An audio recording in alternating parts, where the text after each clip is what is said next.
Hai Bun, Assalamualaikum. Apa kabar semuanya? Semoga dalam keadaan sehat dan tetap semangat. Kembali lagi di channel Moms 3G. ERT punya 2 anak yang tinggal di rumah kontrakan. Nah teman-teman, gimana nih di cuaca di tempat daerah teman-teman masing-masing? Apakah cerah atau mendung-mendung? Karena ternyata cuaca di daerahku sekarang ini tidak bersahabat. Kadang hujan, kadang cerah. Dan paginya itu kadang mau hujan, kadang sore harinya itu cerah. Jadi tak menentu gitu. Dan yang terpenting kita harus menjaga kesehatan pada tubuh kita pada saat cuaca tak menentu sekarang ini ya teman-teman, seperti contohnya bisa mengkonsumsi vitamin atau mengkonsumsi makanan sehat dan bergizi, dan bisa juga menjaga kebersihan pada tubuh dan untuk di dalam rumah juga. Aku yakin sebagai berumah tangga pasti memberikan yang terbaik untuk keluarga pada saat cuaca tak menentu. Seperti biasa ya teman-teman, sambil menemani aktivitasku sebagai berumah tangga, aku mau sharing nih tentang gaya hidup minimalis, hidup sederhana dan frugal living, dan cara hemat tentang keuangan juga. Judul yang kubahas kali ini adalah gaya hidup minimalis, kunci menuju keuangan yang sehat dan stabil. Salah satu langkah yang dapat mencapai kondisi finansial yang sehat dan stabil adalah menerapkan gaya hidup minimalis. Minimalis ini bukan berarti hidup dengan sedikit barang aja ya teman-teman, atau menerapkan anggaran yang bersifat pas-pasan. Gaya hidup minimalis yang berarti adalah bebas dari budaya hidup konsumtif. Gaya hidup konsumtif adalah gaya hidup atau perilaku seseorang yang senang membelanjakan uang tanpa pertimbangan yang matang. Contoh perilaku konsumtif yang bisa kita lihat yaitu biasanya menggunakan uang yang berlebihan, yang hanya untuk memiliki barang-barang yang tidak begitu dibutuhkan, dan keinginan untuk belanja terus-menerus yang sulit dikendalikan, membeli keperluan berlebihan dan menyebabkan itu artinya boros. Pernah sih kita pengen mau punya tas, punya koleksi jam tangan atau aksesoris yang lainnya, tetapi kita harus menyadari kalau kita sudah ada di rumah, kenapa tidak nyaman dengan berapa barang aja, dan kalau kita untuk menambah itu kelihatan jadi boros dalam keuangan finansial. Selain itu, prinsip minimalis yang bisa kita cakup adalah bisa menghilangkan beberapa hal yang mempersulit hidup demi mengurangi beban hidup. Menerapkan konsep yaitu menghilangkan 80% barang pribadi yang tidak diperlukan. Jadi sebaiknya kita kalau ada barang yang mau kita bagi sama orang yang membutuhkan, nah kita alangkah baiknya kita mengasih karena itu membuat kita bahagia juga. Dan yang mencakup lagi hanya mengkonsumsi makanan yang dibutuhkan oleh tubuh, dan memahami nih bahwa uang bukan segalanya, juga menyadari bahwa waktu tidak dapat diulang. Adapun gaya hidup minimalis dengan menuju kunci keuangan yang sehat dan stabil, dan ini ada dapat beberapa yang bisa diadopsi dalam manajemen keuangan. Yang pertama yaitu mengurangi pengeluaran yang tidak perlu. Sebaiknya kita memulai untuk mengurangi pengurangan yang tidak perlu dengan cara mengevaluasi kebutuhan, menghindari konsumsi berlebihan, dan lebih fokus pada pembelian barang yang bernilai jangka panjang. Barang dalam jangka panjang yang dimaksud adalah yang bisa kita jadikan investasi seperti investasi emas atau saham dan yang lainnya. Dan sebaiknya juga kita mempertimbangkan nih barang yang benar-benar diperlukan untuk memenuhi kebutuhan sehari-hari juga. Dengan meminimalkan kebutuhan, kita bisa menghindari yang namanya impulsif buying yang tidak diperlukan.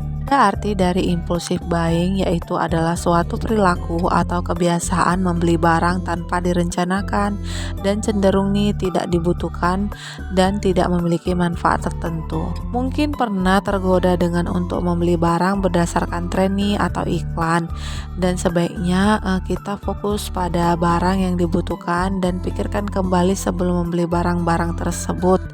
Dan belajar untuk menahan diri juga dari konsumsi yang berlebihan. Dari langkah ini kita bisa menghemat uang dan mengalokasikan untuk hal yang lebih penting. Karena sesuai judul gaya hidup minimalis adalah kunci keuangan yang stabil dan sehat, sebaiknya kita perlu melakukan hal yang lebih bijak dengan memilih barang yang perlu kita butuhkan, memprioritaskan pembelian barang yang berkualitas dan bernilai jangka panjang. Ini adalah langkah membantu dalam menghemat uang supaya tidak perlu menggantikan barang secara terus-menerus. Mengelola keuangan dengan prinsip minimalis itu kita bisa terapkan nih dengan beberapa yang kita lakukan, seperti membuat anggaran yang sederhana dan realistis, dan meminimalkan utang, menetapkan tujuan keuangan yang jelas, dan bisa menggunakan alat keuangan yang tepat dan memonitor pengeluaran. Anggaran adalah alat penting nih dalam mengelola keuangan dengan baik. Dalam gaya hidup minimalis, buatlah anggaran yang sederhana dengan realistis, dan identifikasi pengeluaran tetap dan pengeluaran yang berkala, serta alokasikan dana dengan bijak. Langkah ini akan membantu kita dalam mengendalikan pengeluaran dan mencapai tujuan keuangan jangka panjang. Dan sebaiknya juga kita menghindari nih menciptakan utang baru sebisa mungkin, dan upayakan untuk melunasi utang yang ada sesegera mungkin. Selain itu, kita bisa menetapkan tujuan keuangan yang jelas dan ukur kemajuan kita secara berkala. Kita akan lebih termotivasi untuk mencapai tujuan keuangan jika dibuat dengan spesifik. Dengan menerapkan gaya hidup minimalis, kita juga bisa menjaga lingkungan keuangan tetap bersih. Bukan hanya lingkungan rumah aja ya teman-teman yang kita jaga. Ternyata ada beberapa yang bisa kita jaga lingkungan keuangan kita dengan mengurangi ketergantungan pada kredit dan pembayaran bunga, dan membangun dana darurat yang cukup, dan juga bisa melakukan investasi yang sesuai dengan prinsip minimalis. Dengan mengurangi ketergantungan pada kredit dan pembayaran bunga dapat menghambat nih kemajuan keuangan jangka panjang. Dan kejadian tidak terduga seperti kehilangan pekerjaan atau kebutuhan mendesak adalah hal yang tidak bisa dihindari. Oleh karena itu, kita sebaiknya memiliki dana darurat yang cukup sebagai benteng keuangan. Membangun dana darurat yang mencukupi untuk menghadapi kemungkinan terburuk yang mungkin terjadi itu adalah pilihan yang sangat bijak. Apalagi sebagai berumah tangga, jika kita tidak memiliki dana darurat atau pegangan di rumah sama sekali, jadi kita membuat merasa bingung atau kita beralih ke pinjaman. Dan untuk kita kepada orang lain meminjam, pastinya kita diberi bunga. Dan sebaiknya kita harus bijak dalam mengelola keuangan dengan memiliki dana darurat atau pegangan di dalam rumah. Dan itu kita sisihkan setelah mendapat gajian bulanan ataupun mingguan, kita sisihkan setidaknya 10%. Dan bagi teman-teman yang ada bisa menyisihkan 20%, 30% itu lebih baik.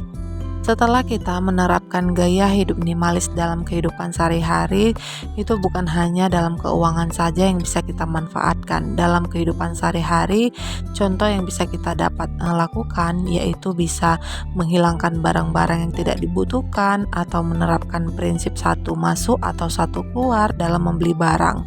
Dan bisa nih untuk mengadopsi konsep penyimpanan yang sederhana dan efisien juga. Adapun menghilangkan barang-barang yang tidak dibutuhkan, itu yang dimaksud adalah ketika kita memiliki rumah yang berantakan dapat menciptakan kekacauan mental dan juga menghambat efisiensi. Maka dari itu, menghilangkan barang yang tidak lagi diperlukan atau tidak memberikan nilai tambah dalam rumah, sebaiknya kita pilih-pilih barang secara teratur dan kita sumbangkan barang yang masih layak guna kepada orang yang membutuhkan. Dengan menerapkan langkah ini, kita akan menciptakan ruang yang lebih teratur dan tenang. Kemudian kita menerapkan prinsip satu masuk satu keluar. Itu yang dimaksud adalah memastikan nih sebelum membeli barang, menyingkirkan juga barang yang sejenis yang tidak lagi dibutuhkan, karena langkah ini bisa membantu kita mencegah penumpukan barang yang tidak perlu, serta membantu kita tetap fokus pada kebutuhan yang sebenarnya. Lalu pemahaman mengadopsi konsep penyimpanan yang sederhana dan efisien itu, sebaiknya kita menggunakan wadah dan kotak atau kardus penyimpanan yang agar barang tetap teratur dan mudah diakses. Dan untuk kita tahu bahwasannya barang tersebut masih layak dipakai, kita memberikan label pada setiap kotak ataupun kardus pada penyimpanan agar barang yang kita perlukan bisa ditemukan dengan mudah. Dengan mengadopsi konsep penyimpanan yang efisien ini dapat mengoptimalkan penggunaan ruang dan mengurangi kekacauan di dalam rumah. Dan gaya hidup minimalis juga membawa kita banyak manfaat yang bisa kita peroleh, yang termasuk adalah sehat secara finansial, yang bisa mengelola keuangan secara efektif melalui pengurangan pengeluaran yang tidak perlu, dan bisa juga menghemat waktu dan tenaga yang akan kita miliki lebih sedikit barang maupun hal-hal lainnya untuk dikelola dan dirawat, sehingga bisa menghemat waktu dan tenaga. Dan ini nih sebagai ibu rumah tangga pasti khususnya untuk membantu memanfaatkan kita sebagai gaya hidup minimalis adalah mengurangi stres. Meminimalkan kepemilikan dapat mengurangi beban mental dan emosional sehingga bisa merasakan kelegaan dan ketenangan pikiran dalam menjalani hidup yang lebih sederhana dan terorganisir. Nah teman-teman, sudah di ujung video, semoga dengan menonton channelku ini ada manfaat yang bisa didapatkan. Dan sampai jumpa di video selanjutnya. Aku akhiri sampai di sini dulu. Maaf bila ada kata-kata salah. Assalamualaikum, terima kasih.